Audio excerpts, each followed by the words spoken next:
What is going on, YouTubeverse? John Stanek from Johnny Radio here, bringing you another Viva La Vinyl classic album review, and it does not get much more classic than this, folks. The 1969 sophomore smash by Led Zeppelin, Led Zeppelin II, and you have to have this in your collection. I mean, Led Zeppelin is, I would rank them as my second favorite band of all time, right under the Beatles, and you know, this is definitely up there in my top 5 Zeppelin albums of all time, just for the opening track alone, Whole Lotta Love. An incredible song with that iconic riff from Jimmy Page, which is so simplistic when you think about it. It's just really 2 notes done in a rhythmic pattern that just makes you want to move and groove. And John Bonham and John Paul Jones just fill in the rhythm perfectly, making it, elevating it to new heights. I mean, really, when you think about Zeppelin as a band, they're like the ultimate supergroup. Each one of them was pretty much the best at what they did. Robert Plant, the best vocalist of all time, in my humble opinion. John Bonham, the best drummer. John Paul Jones easily could be argued the best bassist, and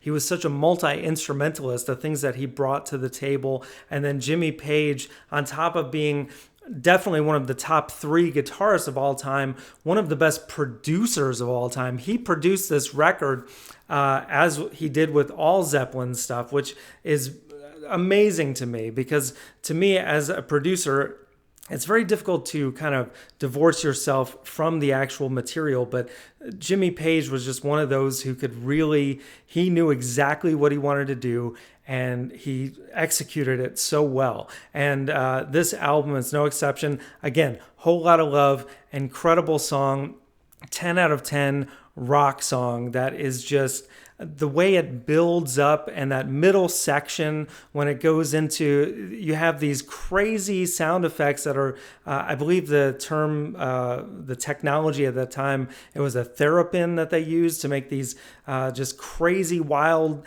sounds going back and forth. They were fading both the guitars and the vocals and those sound effects back and forth. You feel this weird sense of delirium as Robert Plant is making these kind of like orgasmic sounds during this thing. And then when it comes back in with the guitar solo, it is just so iconic, and then comes back in again with that classic riff. And man, it's just one of those songs that could go on forever.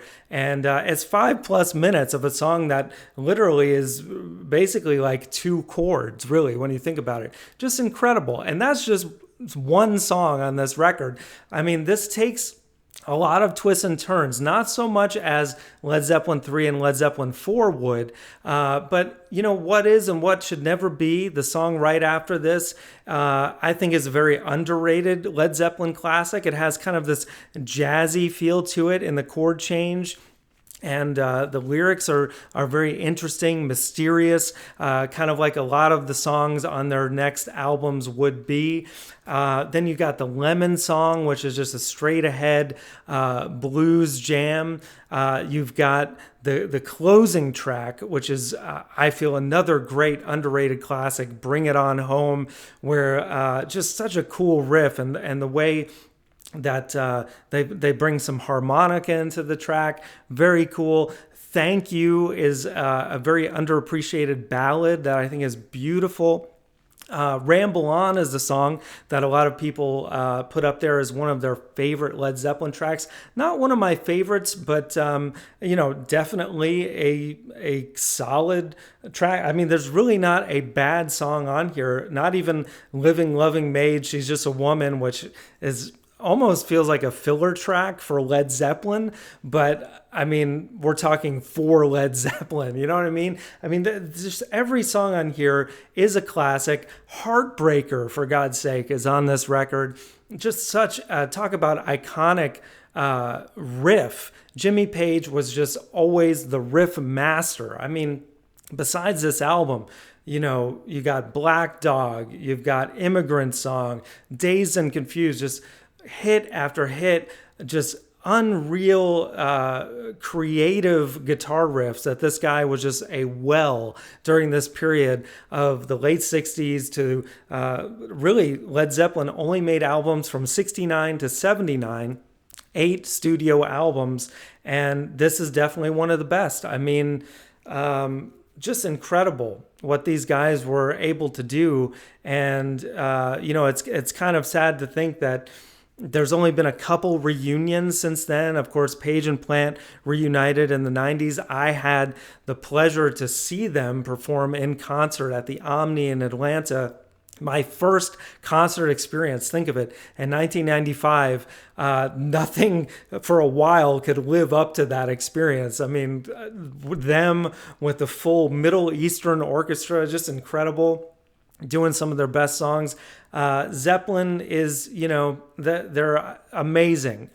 Individually, as a band, Plant is amazing as a singer and an artist. He's done so many things since then, but nothing will capture just the lightning in the bottle that these guys had at this time. And to think Led Zeppelin 1 and 2 both were released in the year 1969.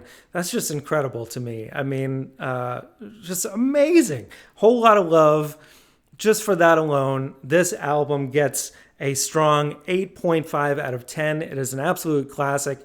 You must have it in your collection. Thank you guys so much for watching. It's Led Zeppelin week, folks, so stay tuned because the next video is going to be the top 5 Led Zeppelin songs of all time, my personal favorites. Stick around and we'll see you soon. As always, Viva La Vinyl. So guys, thank you so much for watching. Please like, subscribe, all that jazz. Check out some of my other content that you can see on the screen now. Thank you again for supporting Johnny Radio. Take care and I'll see you soon.